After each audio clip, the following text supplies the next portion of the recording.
Doutor Vladimir, seja bem-vindo mais uma vez. Muito obrigado pela sua participação. Muito obrigado pela Muito bom pelo vê-lo convite. aqui. Gosto muito do senhor, gosto muito do trabalho, né? Não gosto muito do senhor, fica meio estranho falar. Mas olha, eu gosto muito do E trabalho. você, gosta muito de mim. Pode dizer que gosta de mim, não tem problema nenhum. Não, mas eu gosto mesmo, e é lógico que eu estou brincando com você, até porque o assunto tem a ver com isso hoje. Tem. Por isso que eu fiz isso, exatamente. Eu já fiz de propósito por causa disso. E aí a gente vai falar de um assunto para que uma relação dê certo. Isso é muito complicado, né? Para que uma relação dê certo, quais são as ferramentas, o que a gente deve fazer na realidade, aonde o senhor quis chegar nesse assunto? Para que qualquer relação dê certo, tem que ter um mínimo de... nós temos que ter um mínimo de noção a respeito de nós mesmos. Como é que eu posso me relacionar com alguém se eu não me conheço, né? Se eu não me permito ver a mim mesmo e se eu estabeleço já uma série de requisitos para que o outro venha corresponder a essa expectativa. Infelizmente, a gente tem poucos relacionamentos. Nós temos relações de dependência, relações de codependência, mas uma relação mesmo, digamos, de casal, são raras. Podemos dizer que são raras, infelizmente. Mas é possível mudar isso. Um dos pontos principais, como eu disse, seria o autoconhecimento. Isso não significa fazer terapia, fazer o caminho de Santiago de Compostela. Não precisa fazer muita coisa. Se quiser, sobre o Morro Santa Terezinha, então vai lá, dar uma volta na praia, aqui tem um lugar para andar pra caramba, e procure, coloque um fone de ouvido, escutando uma musiquinha, e procure pensar em si mesmo, ver quem você é, o que você deseja, e principalmente o que você tem a oferecer. E aí, quando você tem contato com o que é necessário para você, o que você sente e descobre como sendo uma necessidade, e vendo aquilo que você tem a oferecer, que sempre temos alguma coisa a oferecer, aí é simples. É só encontrar alguém que tenha algo para te entregar que você valorize e que tenha também a capacidade de receber aquilo que você tem para entregar. Feito isso, relacionamento, ok. Deixa eu perguntar uma coisa para você. Por que tem pessoas, e eu conheço várias, que nunca dão certo num relacionamento? Tentam uma vez, não conseguem, tentam duas, não conseguem. O tempo vai passando a juventude, a pessoa já vai ficando na idade madura, depois vai chegando quase até próximo da terceira idade, e essa pessoa ela não consegue se firmar com ninguém, com uma relação. Essa pessoa tem alguma coisa errada? Ou será que ela tem uma visão errada da vida, alguma coisa assim? Olha, tudo que eu falar aqui é baseado na minha experiência, na experiência que é compartilhada comigo a partir dos clientes, das pessoas com quem a gente convive, muita conversa com a minha esposa. É uma conversa de 19 anos, a gente conversa todos os dias. Ela é terapeuta? Ela é psicóloga também. Sua terapeuta? É inevitável. É inevitável que nós dois, porque nós dois realmente procuramos sempre um estimular o outro a melhorar-se, mas não cobrando, que é outra coisa. Desafiando realmente a olhar certas questões, enfim. Mas, como eu dizia, na realidade, as pessoas que dizem assim, dificuldade de encontrar a pessoa, o parceiro ideal, isso... Não é nem dificuldade de encontrar, é uma dificuldade de você começa uma relação e você não consegue terminar essa... aí que está, continuar. Que nós ainda vamos buscar no outro aquilo que nos falta. E muitos poderiam dizer, mas não é assim? Não é assim, não deveria ser assim. A gente deveria perceber que quando a gente vai em busca de um parceiro, de um companheiro, de alguém com quem a gente pretende estabelecer uma relação, essa relação só é possível com pessoas que se respeitem e tenham a predisposição a trocar, dar e tomar. Ou receber, se alguém prefere essa palavra, eu prefiro tomar, porque o receber parece que é uma coisa do to, aí a pessoa aguarda, coloca numa prateleira, e o tomar não, é quando você pega com as duas mãos e fala, não, eu quero, puxa, tem valor. Então, enquanto eu não estiver disposto a manter relações igualitárias, ou seja, eu não vou cuidar de você, você não vai cuidar de mim. Existirão momentos em que cada um vai dar apoio ao outro. Mas quando nós temos uma relação, infelizmente a maioria que a gente depara com isso, e nós mesmos, muito tempo fizemos isso, aí nós vamos aprendendo, né? Em que um dá mais que o outro. Quando tem um que entrega mais que o outro, esse um é maior. E, portanto, não é uma relação igualitária, é uma relação de dependência. É uma relação na qual o outro depende de mim. Essa relação só se encaixa numa relação entre pais e filhos. Né? Pais e filhos é não só admissível, como desejável que aquele pai, aquela mãe estejam dispostos a dar aquilo que é necessário para o filho se desenvolver. Depois, quando o filho vai se desenvolvendo, ele vai se afastando. E é natural, até que chega um momento em que ele, intimamente, de uma maneira consciente ou não, ele diz: olha, querido pai, querida mãe, eu recebi tudo que vocês podiam me dar, mas eu quero muito mais. Mas vocês não têm que me dar isso. Quem tem que me dar isso vai ser o mundo. O mundo. Então eu vou em busca daquilo que vem depois de vocês. Agora, quando eu já falei isso algumas vezes, é uma dinâmica que infelizmente se repete. Todo dia no consultório a gente acaba encontrando casais que são ele casado com o pai, ela casada com a mãe, ele casado com a mãe, ele casado com o pai, e assim vai. Ou seja, sempre aquela relação de dependência, ou então de cuidado excessivo. Não, mas se eu não cuido dele, a cabeça dele é meio aérea e tal, eu tenho que estar em cima. Está falando de um filho, não está falando de um companheiro. Enquanto eu não enxergar o outro com a dignidade dele, com o respeito dele, e não quiser assumir realmente uma relação igualitária, nada vai mudar e vamos continuar achando que o parceiro ideal um dia vai reencarnar, um dia vai aparecer, e não vai. Em vez de trocarmos de parceiros, deveríamos trocar de estratégias, de comportamentos, porque é isso que é essencial. A gente estava conversando aqui antes do programa, né, batendo um papo, jogando conversa fora, né? Então estávamos falando das dificuldades que existem tanto de homens quanto mulheres a estabelecer essa relação. Não é uma dificuldade exclusiva do homem ou da mulher. Eu diria até o seguinte, tem um autor, eu estou lendo agora um livro fantástico, né? Eu não sei, acredito que vou reler ele acho que umas 3 ou 4 vezes nesse ano, porque é um livro maravilhosamente confeccionado, assim, as ideias, que se chama Sob a Sombra de Saturno, escrito por um psicólogo americano da linha junguiana, chamado James Hollis. Ele fala, logo no comecinho do seu livro, uma coisa que é impactante. A vida dos homens é basicamente governada pelo medo. E eu diria, a vida das mulheres é basicamente dominada pela culpa. Com esses dois sentimentos, medo e culpa, está montado o teatro da tragédia humana. Porque o medo é a raiz da violência.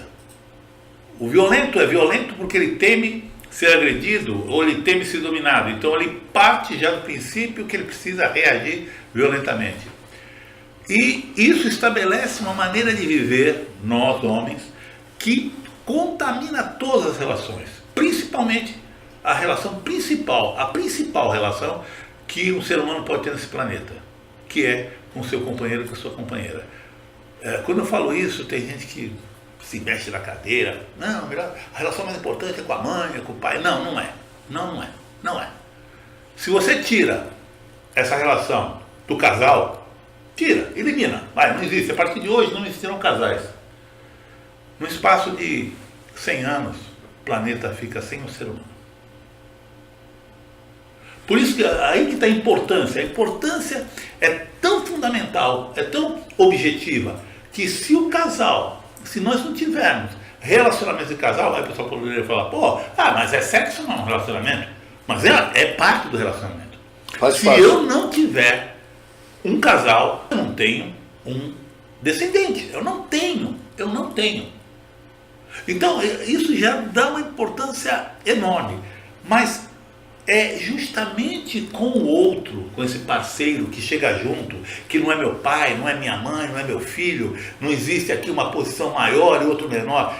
Nós dois chegamos juntos. É uma relação que chegamos juntos. Eu e minha esposa nos encontramos um dia e chegamos juntos. Ninguém é maior nem menor. E quando isso se estabelece e permanece, porque o problema é, começa o relacionamento, aí um começa a dar o tom de como vai funcionar a parceria. Então, ali já as ações já não são 50 por 50. Um fica com 30, outro fica com 70. E assim vai. E isso não vai contribuir a construir uma relação que nós chamamos uma relação leve, que não significa feliz, não significa sem problemas, não, mas é uma relação onde existe o propósito da troca, né? E olha só que coisa interessante. Eu falava de culpa e de medo, né? Mulher, culpa, homem, medo. Quer dizer, não é que isso daí seja assim 100%. O ideal seria que nós dois, homens e mulheres, pudéssemos um aprender com o outro a não agir segundo a cabeça de uma mulher ou a cabeça de um homem, mas admitirmos que dentro de nós existem, tanto quanto existem qualquer um, parcelas de uma energia masculina e uma energia feminina, que devem se equilibrar. E no casal também se ajustam. Nós podemos encontrar mulheres que são extremamente viris, com homens que são mais dóceis, e o casal funciona bem. Mas não é porque existe uma dominação, é a questão de distribuição energética, pode-se falar. Também, é verdade, é verdade. Agora, olha que coisa interessante. Eu faço uma brincadeira, não é brincadeira, é uma coisa muito séria, mas a gente faz assim, em tom de brincadeira às vezes. Eu pergunto o seguinte: imagina que você chega num ambiente, você está sendo trazido para um ambiente para cuidar, cuidar não, para atender às demandas daquelas pessoas. Não porque você seja melhor que os outros, não. Simplesmente você é o que tem para hoje, tá ali. Você chega, fala para você: olha, Maria, tem um pessoal ali, está precisando de uma atenção, alguns precisam comer, outros precisam beber, outros precisam dormir, um está precisando de um curativo, outro está precisando conversar, um está precisando de uns conselhos, um está precisando que levante ele, que troque a fralda geriátrica, seja lá o que for. Você então chega no meio dessa gente. Você se coloca agindo em relação a essas pessoas. Qual a palavra você escolheria para definir, mas sem pensar muito, que definiria a tua ação? Cuidar ou proteger? Proteger. É isso. Nós homens pensamos assim: eu estou aqui para proteger. É isso. E a mulher, quando você faz a mesma pergunta, fala: cuidar. Cuidar, isso mesmo. Olha que coisa interessante. Isso aí a gente vem discutindo, eu e minha esposa, a gente está até preparando para esse mês agora um workshop que vai falar justamente sobre relações de casal, né? E vamos pontuar um pouco sobre isso. Mas a gente dá já uma palhinha do que vem por aí. Olha só. As pessoas vão dizer: mas é assim mesmo, as mulheres cuidam, os homens protegem, né? Não é questão de ser um pensamento machista, nada disso, mas olha só. Cara, olha como as mulheres cuidam. E elas cuidam bem. Se você chega para uma mulher e fala para ela: tem tudo isso aqui para fazer, ela cuida. E o cuidar significa o quê? Agir na situação, com os recursos que tem à disposição, aqui e agora.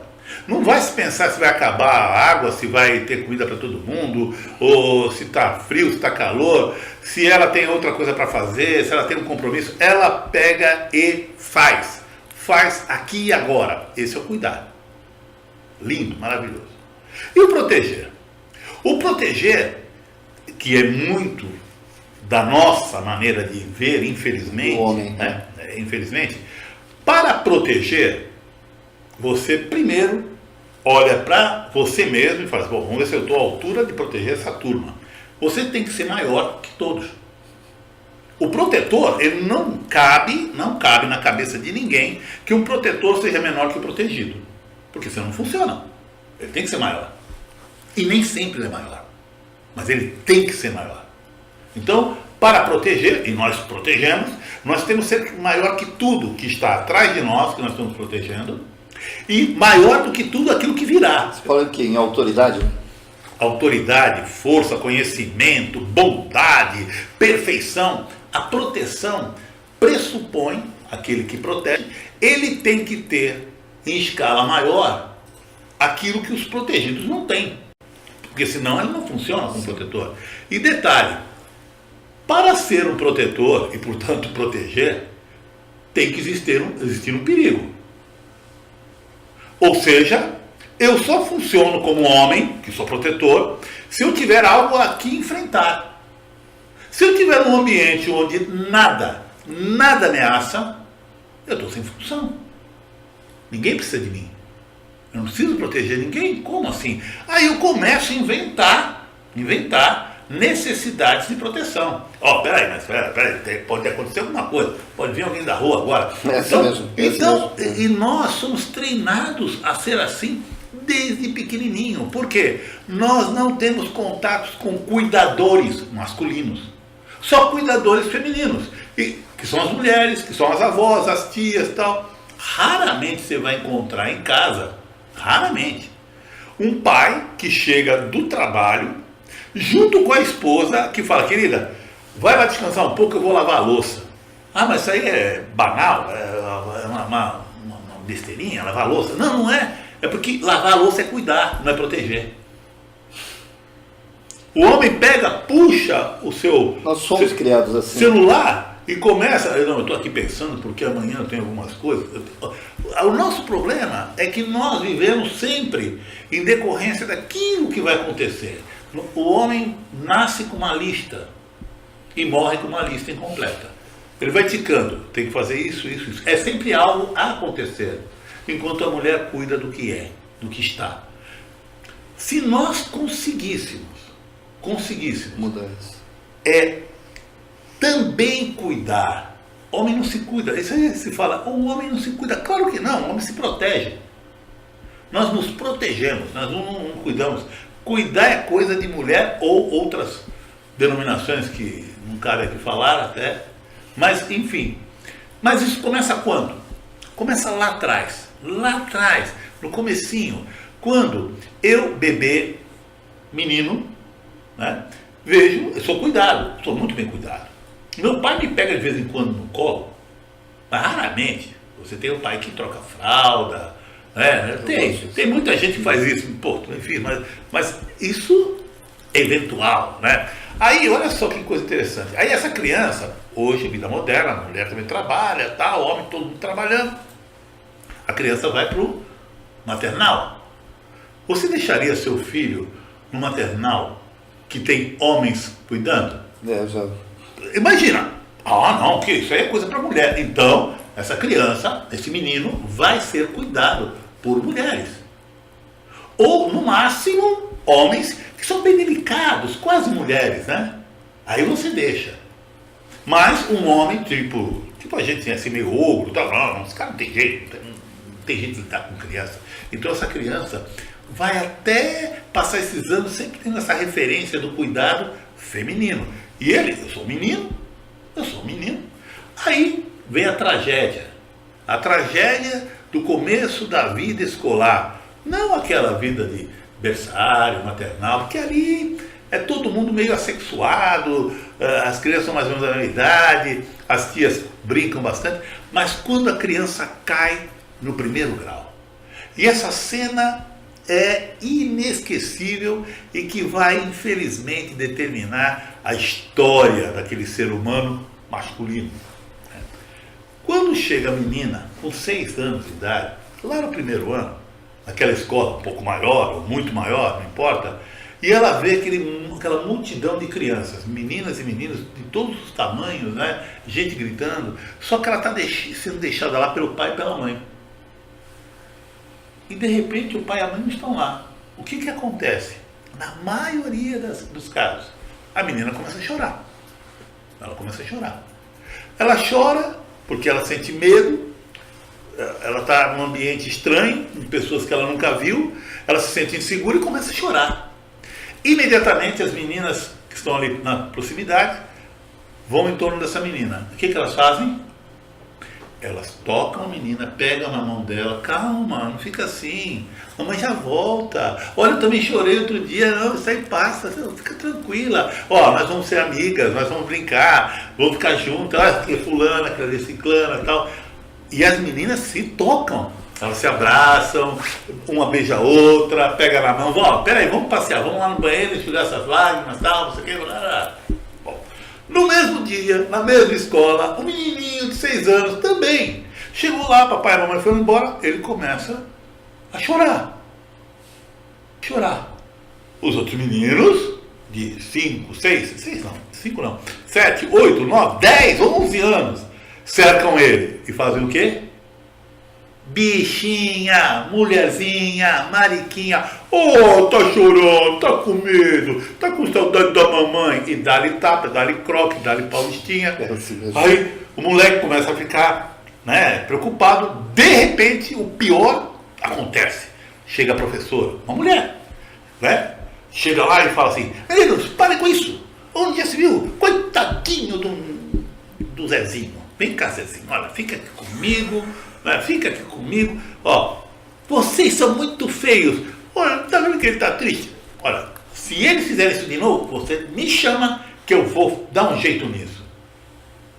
É claro que ela não pode ficar comigo o dia todo, ela se afasta e os coleguinhas continuam, se aproximam. E aí, essa criatura geralmente tem poucas opções, ou ele continua chorando e vai ser bulimado, né? Vai se tornar enfim, objeto de consumo de todos os bulinadores, ou, espertamente, o que a maioria faz, engole o choro, monta um personagem, e aí ele dá risada dele mesmo, caçoa dele mesmo, e aí ele fica só esperando chegar o próximo menino, chorão. Aí ele se alia aos outros para ir lá tirar o sarro desse moleque. Isso acontece aos 6 anos de idade. 20, 30 anos depois, você pega essa mesma pessoa, não se sente à vontade de falar sobre os seus sentimentos. Machista, ele vai ser zoado. Ele vai ser zoado. Então, os homens, nós nos afastamos dessa possibilidade de cuidar, de sermos cuidados, de externar os nossos sentimentos, nossas dúvidas. E assim vai. Me diz uma coisa, você acredita, você falou algumas coisas assim no início do problema dos pais em relação a esse homem, por exemplo, ao filho. Tem alguma coisa freudiana aí no meio, não? Essa coisa de... Veja, quando a gente fala assim, a Freud interpretou muita coisa, né? Assim, tem as teorias... Que deu a entender, né? Mas... Veja bem, Freud viveu no século XIX, né? Aliás, nasceu no século XIX. Essa substituição da mãe, essa coisa da... Mas isso existe desde sempre. Freud simplesmente ele identificou e fez algumas interpretações, como tem outros teóricos que fazem outras, mas basicamente a gente não pode deixar de reconhecer o grande valor do trabalho de Freud, como também de Jung e muitos outros, né? E não só da área da psicologia, mas da filosofia, da sociologia. Muita gente trabalha e trabalhou e continuará trabalhando para que nós entendamos melhor o nosso funcionamento enquanto seres humanos. Mas um fato é inegável. Nós herdamos de nossos pais muito mais de características físicas. Nós herdamos estratégias de sobrevivência, maneiras de lidar. E mesmo quando eu reajo contra aquilo que me foi ensinado, eu mais uma vez estou sendo impactado por aquilo que eu fui ensinado. Eu quero fazer diferente daquilo. Na realidade, nós precisamos urgentemente resgatarmos essa busca pela simplicidade, identificando as coisas básicas do relacionar-se. A gente falava há pouco, minutos antes de começar, estava falando com ele aqui, nós temos que resgatar o sentido de comunidade, pararmos de julgar tantos outros, né? Eu estava lendo hoje um trecho de uma análise aí, de uma interpretação da Bíblia, né? Que o autor ele foi muito feliz, ele falou assim, o autor se chama João Garrida, é um psicólogo espanhol, que nós tivemos inclusive aqui no final de semana passada, retrasado, um curso com ele sobre relacionamento de casal. Então, onde ele fala o seguinte, a perda do paraíso, né? quando tem todo aquele simbolismo, que tem gente que leva ao pé da letra, né? Que tinha uma cobra lá, tinha uma macieira, a Eva pegou a maçã, deu uma mordida na maçã, deu para o Adão e aí foi horror, enfim. Mas ele dizia o seguinte, que essa perda do paraíso, na realidade é a perda da inocência. E inocência não da ignorância, né? Porque o homem é condenado, né, a viver depois fora do paraíso, porque ele comeu da árvore do conhecimento. E ele faz, o Jean Carreira, ele faz uma análise interessante, porque ele diz o seguinte: antes de conhecer qualquer coisa, nós somos como crianças. E as crianças, elas têm uma característica fundamental, elas não julgam. Elas lidam com aquilo que se apresenta, sem julgamentos, sem a priori, sem nenhuma expectativa, é o aqui e agora. Então, dizia ele, né, na sua análise, que aquilo era um convite à reflexão de que, a partir do momento em que o homem começa a julgar, ele primeiro julga a si mesmo. Por isso que aí vem na Bíblia, né, que aí o homem se descobriu nu, e aí ele conheceu a vergonha. Olha que coisa interessante. Aí o pessoal mistura as bolas para que na realidade isso tem a ver com o sexo que praticaram. Mas só que minutos antes, né, ou instantes antes, Deus falou: crescer e multiplicai-vos. E multiplicar como? Se não através do sexo. Então, eu tenho um monte de bicho lá também ensinando eles como é que fazia para se multiplicar. Agora não, a questão não é essa. A questão foi que o homem, ao ter conhecimento, ele passa a julgar os outros. Ele passa, e para julgar os outros, ele primeiro olha para si. E aí se coloca como referência, inclusive a referência daquilo que ele não conseguiu atingir. Então, quem não aceita a si mesmo, não aceita ninguém. E aí, imagina, quando vai para formar o casal, aí isso daí já contamina tudo. Tá certo. Olha, eu quero agradecer a presença da Malu Vita. O João Francisco, ele colocou assim: medo versus culpa é igual a separação a caminho.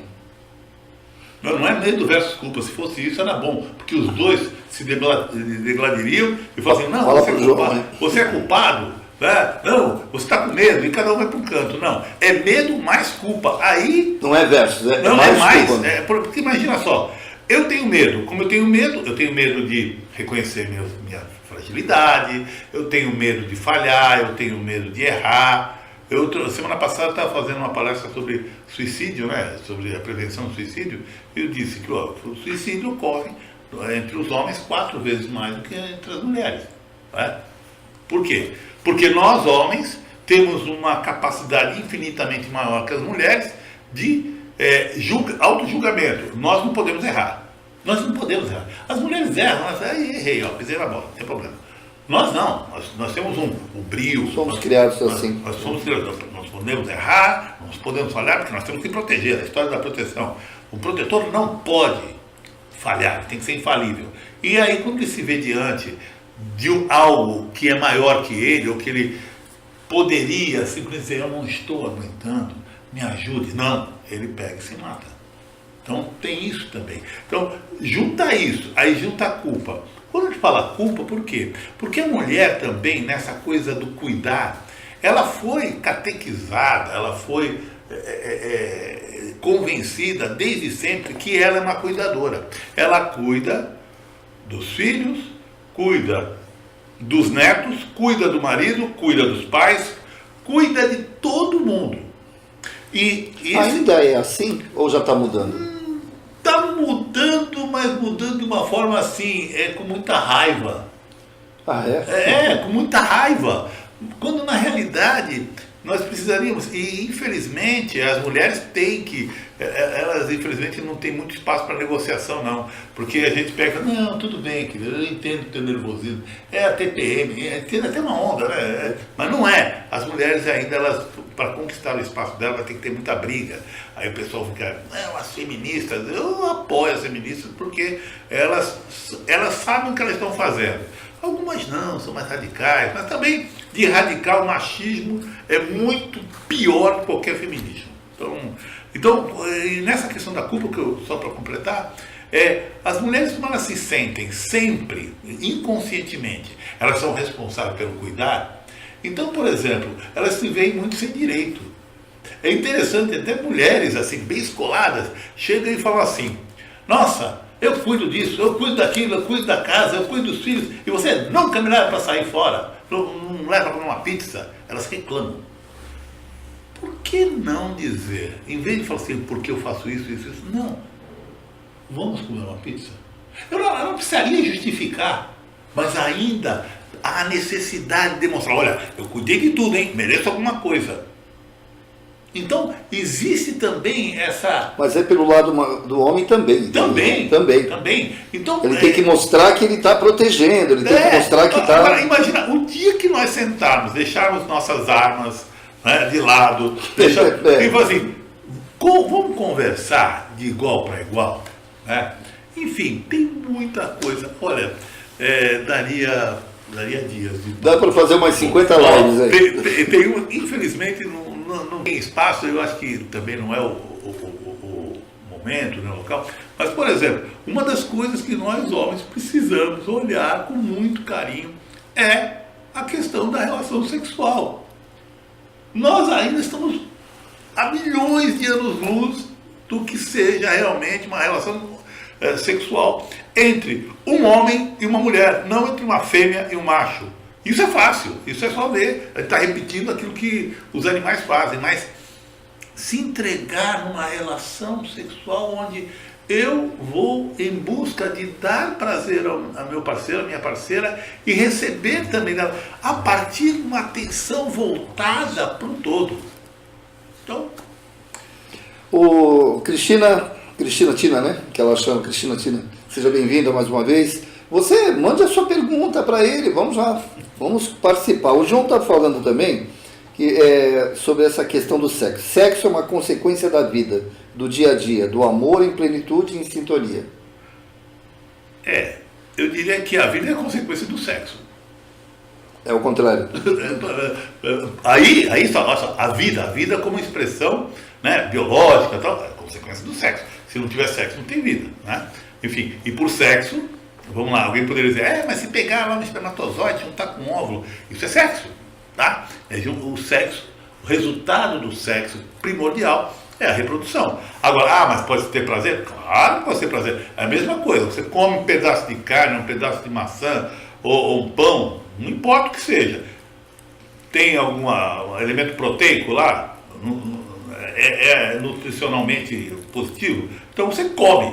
Agora o prazer, o paladar é outra coisa, né? É a mesma coisa que o prazer sexual. Tá certo. Ele fala também, proteger sempre orando, vigiando e agindo. Aliar proteção com cuidado. Aí é que tá.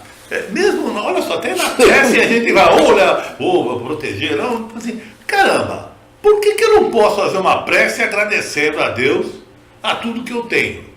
Por que eu não posso fazer uma prece, sabe, para alguém aqui encarnado, fazer, puxa vida, mano, obrigado por me dar essa oportunidade de estar aqui, é um prazer enorme, puxa, deixa eu respirar um pouco da tua bondade, né? Caramba, eu tenho que pedir proteção, não, cuida de mim, Papai do Céu cuida da gente, protege a gente, mas é difícil proteger a gente, por quê? Proteger de como? Vamos tirar os perigos da nossa frente? Não, vamos pedir força para ele, me dá força. Força para encarar o que vier, mas também sabedoria para relaxar na hora de relaxar e aproveitar o momento que existe. Repete isso. Repete. Agora o caboclo já foi embora. Muito bom que você falou. Mas gente, olha só. A gente está tão engatilhado, nós homens estamos tão engatilhados em proteção, em proteger, que a gente quer o homem de ferro na nossa frente. A gente faz uma prece para o homem de ferro, para ficar aqui na nossa frente e nos proteger. Ou então a gente pede a armadura dele emprestada e tal. Gente, a gente só precisa dizer assim, sabe aquela história do seja feita a vossa vontade? Caramba, seja feita a sua vontade, a vossa vontade. Mas me dá força para encarar. Para encarar. Eu não preciso de proteção. Não ficar pedindo proteção. Não, porque pedir proteção assim, ó, olha, Senhor, faz com que não aconteça nada de errado na minha vida, viu? Porque eu sou fraco, eu quero continuar fraquinho do jeito que eu sou, sem desenvolver minha potencialidade. Cuida de mim. Coloca aqui um de cada lado, uns anjos de guarda parrudo. Não adianta botar nanico. Coloca uns parrudão aqui do meu lado, assim, nenhum obsessor vem aqui. Não, que é isso? Deixa vir quem for, mas me dá forças para que eu possa encarar. E sabedoria para relaxar, porque se não dá muita força sem sabedoria, eu vou querer medir força. Não tenha dúvida, não tenha dúvida. A Olivia Leila, seja bem-vindo, boa noite. A Valquíria, Dag Ferreira, Magna Rocha Penha, Oscar Teixeira está dando um abraço para nós dois. E o João Francisco, ele só falou para avisar você que ele está falando em carne. Sim. Então, Vladimir, tem um churrasco aqui em Uruguaiana, no Rio Grande do Sul, fronteira com a Argentina e Uruguai. Cara, como eles dizem lá, te venha tranquilamente. Mas olha só, barbaridade, tchê. Vou correndo. Ó, nesse domingo estava eu lá mentalizando algumas coisas positivas, pensando o que fazer de almoço. De repente me veio uma inspiração. Eu acho que deve ter sido algum gaúcho, né? Eu não tenho assim nenhum parente lá, infelizmente. Baixou um gaúcho? Cara, mas eu saí o analista de Bagé. Olha, eu saí de casa, fui até o açougue, comprei uma barriga de porco, cortei em pedacinho, fiz um torresmo, cara. Que coisa maravilhosamente sadia. Sabe, e um porco vegano, tenho certeza que era. Um porco vegano? O porco era vegano, né? E eu... Rob Lopes, boa noite.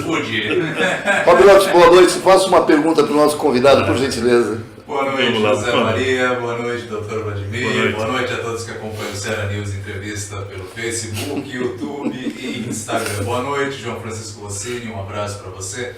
Doutor Vladimir, a minha questão é amor e amizade. Uma pessoa que tem uma amizade, tem, e começa um relacionamento e de certa forma deixa essa amizade um pouco de lado. É errado? É certo? É saudável? Natural? É da vida? C'est la vie? Boa noite. Boa noite. O que acontece é o seguinte, essa tua pergunta, acho que é tema de muitos cafés da manhã, né, Amanda? Minha esposa tá ali, ó. Tá linda de morrer, ela cortou o cabelo curtinho, tá parecendo aquela Juliette Binoche, aquela atriz francesa. É do tempo antigo. Não, que é, essa mulher deve ter quase... Deve ser a idade da minha esposa, né? Enfim, mas ela tá linda de morrer. Nossa, só vi fotografia, vou ver em casa ao vivo e a cores quando chegar lá. Mas olha só, e a gente fala muito disso, né? Essa questão das amizades, né? Gente, amizade. Amizade é sintonia. E sintonia muda. Sintonia muda a cada momento. E quer ver mudar mais ainda? É você abrir a boca e falar o que você pensa a respeito de qualquer assunto. A amizade vai modulando. Sabe, é como você pegar e falar assim, puxa, você está lá escutando teu radinho. Você muda a sintonia, a música que vem é outra. E assim vai. Então, é natural que o pessoal fala assim, nossa, quando eu era solteiro, eu tinha tantos amigos, depois eu casei, sumiu tudo. Não é que sumiu tudo. Na realidade, quando você casou, você fez uma opção a se aliar a uma pessoa, a fazer uma parceria, que no mínimo, se você for buscar isso, é porque aquela pessoa faz uma baita diferença na sua vida. E com ela você se sente muito melhor e mais à vontade de ser você mesmo. Porque a esposa, eu costumo dizer, a esposa, a namorada, e também nos relacionamentos homoafetivos, vão ser claro que nada muda. Quando você estabelece um relacionamento de casal, é natural, é óbvio que você vai investir ali a tua vida emocional, mas é a prioridade, 0001. Então o que acontece? Ali você se preenche e você vê que todas aquelas máscaras que você usava com amigos até há 20 anos, né? Sempre falando na besteira, sempre rindo das piadas, sempre acompanhando, embora você não acreditasse muito em algumas ideias, mas ali com a esposa, com o namorado, com o companheiro, não importa, você não precisa, aí você larga toda aquelas máscaras, aquele verdadeiro boneco de Olinda que você construiu a vida toda, e você pode ser exatamente o que você é. Então, e a pessoa que está contigo ama você, não porque você é isso, porque é aquilo, apesar de você, ela continua te amando. É esse o grande desafio. Aí o que acontece? Você muda. O teu tônus muda, a tua vibração muda, as tuas palavras mudam. Eu às vezes me vejo falando coisas que minha esposa fala, e ela fala também, um aprende com o outro. E daqui a pouco você estabelece um nível de conversa, de vibração com essa pessoa que os outros sentem. E aí, cara, é a mesma coisa que você perguntar assim, você tem um monte de amigo, tá, chega na reunião da faculdade, né, que você não vê o pessoal há anos, né, aí tá todo mundo, abraço aqui, abraço dali, aí você chega e fala assim, gente, queria falar pra vocês qual é o meu time de futebol. Pum, uma parte debanda. O cara que eu voltei no ano passado, pum, outra parte debanda. Eu sou vegano, eu sou carnívoro, pum, outra parte. Eu sou espírita, aí já vai um monte de evangélico lá pro canto, né? Ou eu sou evangélico, já vai um monte de católico pro canto. Pior, eu sou um bandista, caramba, aí danou, né? Eu gosto de determinado artista. A mesma coisa. Então o que acontece é o seguinte, toda vez que você abrir a boca e evidenciar uma posição, seja ela qual for, por mais banal que seja, você vai ter pessoas que vão se sentir atraídas e outras nem tanto. Mas não se iluda, aqueles que te aceitam agora, se você abrir a boca de novo e falar de outro tema, você vai ver que você vai perdendo. E no final das contas, você pega, olha para o lado e só vê aquela mesma pessoa do teu lado, que é o marido, a esposa, a namorada, que está ali, apesar de você. Perfeito. Deixa eu te fazer uma pergunta, que a gente já está nos 15 minutos finais aqui, né? E eu tenho muita curiosidade nisso. Voltando àquela primeira pergunta que eu te fiz sobre o fato de pessoas tentarem relações e não conseguirem, essa coisa de alma gêmea é meio complicada. Eu queria que você falasse, porque o pessoal se pega dentro da doutrina, tem até a gente tem até passagens, né, na época do Emmanuel, né, falando um pouquinho sobre suas reencarnações passadas, ele encontrou a alma gêmea dele e tal. E aí, quando você, a carência da pessoa, quando você tem uma carência, significa que você está mal resolvido com você. Tem alguma coisa mal resolvida. O fato de eu talvez buscar no parceiro ou na parceira, não determina que ao fracasso dessa relação? Olha, nem sempre. Tem para tudo.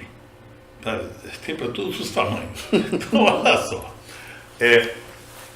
Eu não gosto de usar essa expressão, toda panela tem uma tampa, né? Eu também não sou muito adepto, não. O que eu quero dizer é o seguinte, veja, para toda pessoa carente, tem alguém querendo ser protetor. Então, tá tudo certo. Às vezes chega lá um casal e vem para fazer terapia, o casal, porque os filhos que falaram para eles fazerem terapia, porque eles brigam demais. Eu conheço um casal que briga pra caramba, mas se eu tirar, eu nem tenho essa pretensão, mas digamos que eu fosse um daqueles psicólogos malucos, ou seja lá quem for, eu também tenho maluco em quanto a profissão, não, eu vou te salvar, eu vou tirar isso de vocês. Cara, se eu tirar isso, eles brigam, digamos, há 30 anos, porque essa é a dinâmica do casal. É essa a dinâmica. Às vezes um casal está ali brigando com o outro, sabe para quê? Para reconciliação. E demora pra caramba. Às vezes demora muito. Ficam brigando dias, semanas, até que chega uma hora, cansa e o outro, de repente, uma discussão acalorada, eu estou sentindo um troço. Aí o outro fica apavorado, não, calma, não, vamos no hospital, eu não sei o quê. Aí tem aquela paz de 1 hora, de 2 horas, foi construída através desse monte de brigas. Então é uma babaquice pensar assim, o casal está brigando muito, eles precisam fazer terapia. Não precisa fazer terapia, não. Quem precisa fazer terapia, eu preferia ter no meu consultório, as pessoas chegam assim, olha, o meu relacionamento está bom, mas nós queremos melhorar. Olha, nós queremos descobrir o que a gente pode fazer para Você não vai encontrar isso. Encontro! Depois. Não, mas justamente esses casais. Você vai fazer terapia para ver o que pode melhorar. Eu estou bem, mas eu quero. Olha só. Não vai estragar? Eu vou melhorar no início. Não, esse negócio desse papo é uma coisa idiota. Porque se melhora, estraga. Se melhora, melhora, caramba. Olha só. O que acontece é o seguinte. a gente tem duas etapas. Vem lá o cliente achando que ele é o cocô do cavalo do bandido, né? Que está tudo errado na vida dele, que a família está errada, o país está errado, o emprego está errado, tudo errado. Aí a gente chega e fala assim, tem uma notícia boa, uma notícia ruim. A notícia boa é que nada disso que está acontecendo na tua vida tem realmente poder de transformar a tua vida numa droga. A pessoa sorri. A notícia ruim é que tudo isso que você está falando tem realmente potencial de transformar a tua vida numa droga. Porque é você que escolhe. Você que escolhe como ver assim. Então, de repente, quando a pessoa aceita o fato daquilo que é, e aí, o que é. Não tem, vamos dar uma interpretação, vamos saber por que aconteceu isso. Não. Aceita o que é. E daqui para frente você faz algo diferente. Ou seja, e é aí que as pessoas descobrem que dá para melhorar. Não é ficar bom, é melhorar. E melhorar como? Melhorar de forma a não ter que brigar tanto para fazer as pazes. Por que já não vive em paz? Por que eu não vou rir mais? Os casais precisariam descobrir maneiras de tirar o sarro um do outro. A gente faz isso em casa. Sarro um do outro? Isso, tirar o sarro, mas não é na frente dos outros. Não. Sim. Eu conheço casais que ficam ridicularizando o parceiro na frente dos outros. Essa aqui é uma anta, você é um porco. Eu não sei o que, não, isso aí, plateia não. O negócio de tirar sarro um na cara do outro, assim, amanhã, de manhã, quando Para descontrair. Para descontrair, eu diria até mais. Todos, no fundo, temos a nossa criança, aquela criança interior, né? Que tá louquinha para brincar, mas aí a gente enche a cara para ter desculpa e botar a criança para fora. Mas para que isso? Se eu posso brincar com a minha criança interior, junto com a criança interior da minha mulher. E aí até sexo vale. Perfeito. Amanda Câmara Anselmo. Vai fazer uma pergunta? Amanda, antes de mais nada, eu quero dizer que eu gosto muito do teu marido e você está convidada para vir aqui. Estou convidando ao vivo você. Ela poderia falar alguma coisa sobre o feminino. Mas ela falou algumas coisas aqui interessantes. Olha lá, presta atenção, pessoal. O pessoal que está lendo aqui nos comentários. Por conta dessa questão de sintonia do casal, que pode ter tido início numa amizade, às vezes não é preciso nem falar. O casal pensa a mesma coisa ao mesmo tempo. Isso chama-se sintonia. Exatamente. E ela também fala assim, entendo que a alma gêmea é uma expressão para definir uma excelente sintonia. Sim. Gostei. Gostei, Amanda. Muito bom. É isso aí. Mas essa sintonia é algo construído. Isso. E não pronto, né? Não dado, né? Eu fico esperando minha alma gêmea. Vou botar no anúncio no Mercado Livre. Pô, gente. Aí ela diz assim, então é preciso primeiro construir uma relação para se ter sintonia. E não ao contrário, achar que a alma gêmea já está pronta. Exatamente. Ela agradecendo o convite que eu, nesse momento, você está convidada. Vai. E o João Rossini está falando assim, que chegue a mim, então. Mas ele está falando do churrasco, eu acho. Opa, do churrasco? Que chegue a mim, então. Vamos lá, olha, cara. Olha, João Rossini, se você morasse mais pertinho, eu iria. Mas você mora lá em Uruguaiana, tá longe, tá muito longe. De Santos é um pouquinho no chão. Eu tenho rodinha nos pés, me aguarde. Vamos montar qualquer dia um workshop aí em Uruguaiana. Boa ideia, viu, João? Aí uma ideia boa para você desenvolver aí nessa região. Eu pedi para o Rob Lopes colocar aquela imagem para a gente encerrar. Eu queria que você falasse rapidamente, por causa do nosso horário. Sim. Pode colocar para o pessoal assistir. Vocês estão em casa, estão vendo? Um casal encapuzado. O que significa isso? Então, bom, eu vou falar o que muita gente, analisando esse quadro, né? Esse quadro é de um pintor francês chamado René Magritte. E ele é um cara que pintou muitos quadros na década de 20, 30 e tal, e pintou esse quadro, ele é um surrealismo e tal. E ele sempre coloca essas figuras assim, meia estranhas, né? Cobertas, encapuçadas e tal. Muita gente fala assim que ele ali está mostrando as relações do casal, geralmente são relações obscuras, superficiais, onde eles se beijam, mas sem conhecer efetivamente um ao outro. Existe sempre os a priori, as exigências. Basicamente, né? É isso, né? Só que, e realmente, eu também vejo dessa forma, né? É um quadro que pode representar isso. Ao mesmo tempo que eu estou próximo, eu estou distante. Porque eu estou fisicamente em contato, mas eu não tenho a tal da sintonia, porque não é possível, porque eu não vejo o outro como ele é. Mas tem muita gente assim hoje. Tem. Muita Agora, gente. perguntaram insistiam com o pintor para ele definir. Ele falou assim, isso aí não tem definição nenhuma, isso não quer dizer porcaria nenhuma. Eu fiz esse quadro porque tenho vontade de fazer. Mas ele tem esse significado. Tem, mas não tem, sem dúvida. Eu achei muito impactante. Muito bom, muito bom. Eu queria que você deixasse a sua mensagem final, porque a gente vai fazer aquela... Ou você, no seu caso, se você quiser fazer uma dinâmica rápida com o pessoal, ou uma prece, fica à vontade. Mas dá uma mensagem final aí para o pessoal. Olha, gente, em relação a isso. Eu vou dizer o seguinte, a gente, tanto eu quanto minha esposa, a gente está juntos, né, há 19 anos. Antes desse relacionamento, eu tive um outro relacionamento que me deu o privilégio de ter 2 filhos que estão aí pelo mundo, né? Tenho mais 7, como já disse algumas vezes, que não vieram, mas eu e a Amanda temos 7 filhos que não vieram. E tenho 2 que estão aí pelo mundo apoquentando muita gente, né? A minha filha, inclusive, foi mãe agora recentemente, tem a minha netinha Caia, né? Enfim, nesses anos todos, tanto no primeiro casamento quanto agora nesse atual casamento, né? Espero que seja o último nessa vida, não vou trocar, nem ser trocado, espero. Então, veja só, uma coisa que eu aprendi e a gente tem procurado compartilhar com todos aqueles que a gente atende, com quem a gente conversa.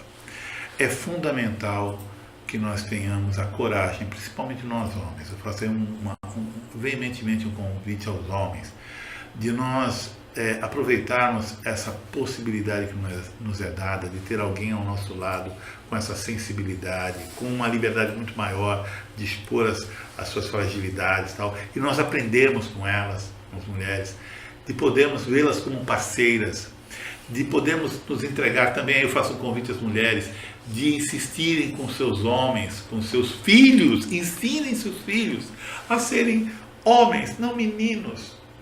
Nós precisamos de homens no mundo, homens inteiros, integrais, íntegros, com a coragem de assumir as próprias debilidades, dificuldades, para que eles não tenham que se matar por não suportar o fracasso, por não suportar perder. Nós precisamos urgentemente olharmos, e é no casal que a gente pode encontrar essa parceria, esse olhar gracioso, esse olhar que nos preenche de significado. Tem uma dinâmica que nós fazemos, eu e minha esposa, né? Às vezes a gente pega casais que estão lá, cheios de queixo, a gente coloca um na frente do outro, assim, agora você vai olhar para ela, só que você não é você, você é ela olhando para você. E fazemos a mesma coisa com a mulher. E nessa hora acontecem coisas maravilhosas, porque de repente o homem percebe em si o olhar da esposa para ele, como a esposa, a namorada olha para ele. E a mulher também vê como, isso aí às vezes dá umas encrencas. Porque, eu falei, é difícil, é difícil. Mas, gente, é maravilhoso quando a gente arreia os muros, tira as vendas e vai para a entrega total desse relacionamento. Muito bom, muito bom. Pessoal, vamos acompanhar então, você vai fazer o quê? Uma dinâmica ou uma prece? O que você vai fazer? Eu não sei. Olha, uma coisa é certa, o pessoal fica esperando esse momento para fazer junto conosco, a gente geralmente faz uma prece no final, tem gente que bota a aguinha para purificar, tem gente que faz uma prece para outras pessoas que estão passando por um momento difícil. Dá a tua mensagem, fica à vontade. Olha, e vai aparecer um vídeo no filme, o pessoal vai acompanhar o vídeo aí, com música. Beleza. Eu vou deixar, então, que eu estou numa casa de trabalhadores daqui, de lá, e sempre daqui, porque as dimensões são tantas, mas o universo de Deus é um só. Eu vou deixar com que, então, venha a intuição, né? A intuição que nos convida a olharmos uns para os outros, não mais como homens, mulheres, velhos, jovens, brancos, negros, mortos, vivos. Não. Somos todos centelhas divinas, somos todos aprendizes da vida.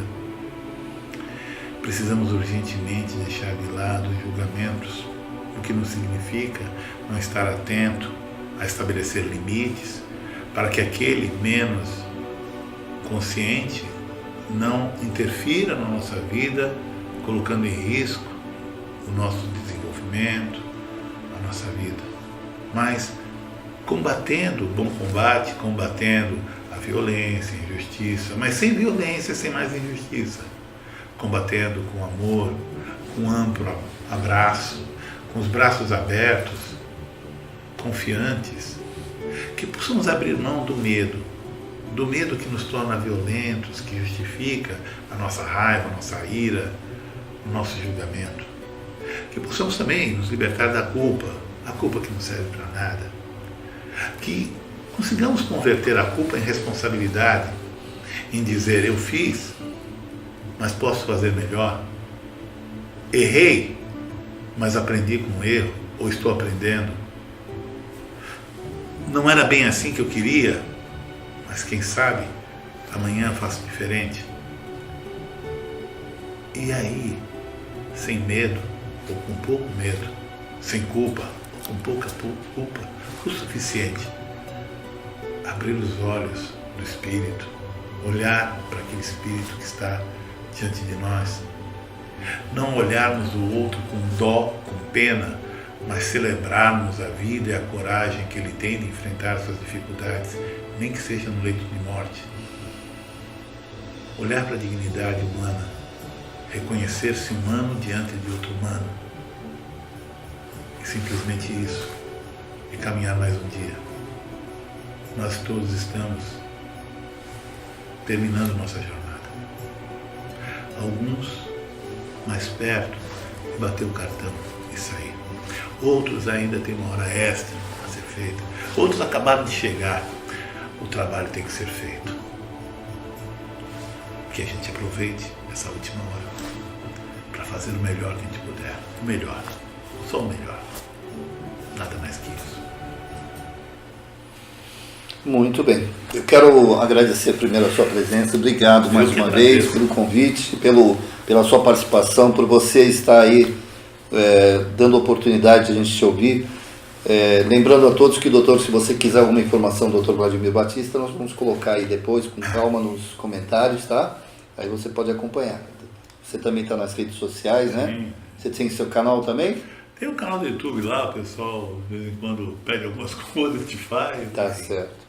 Gente, muito obrigado pela participação. E lembrando que de manhã, você tem o Ceará News das 10 às 10h40 e às 18 horas é o Momento Fraterno.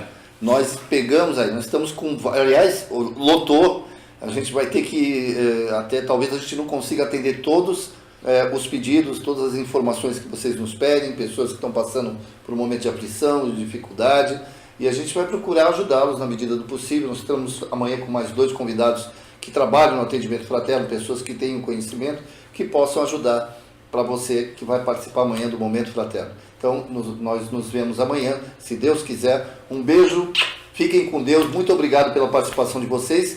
Por favor, compartilhem essa live, divulguem, é muito importante a divulgação. Tchau, pessoal, tudo de bom.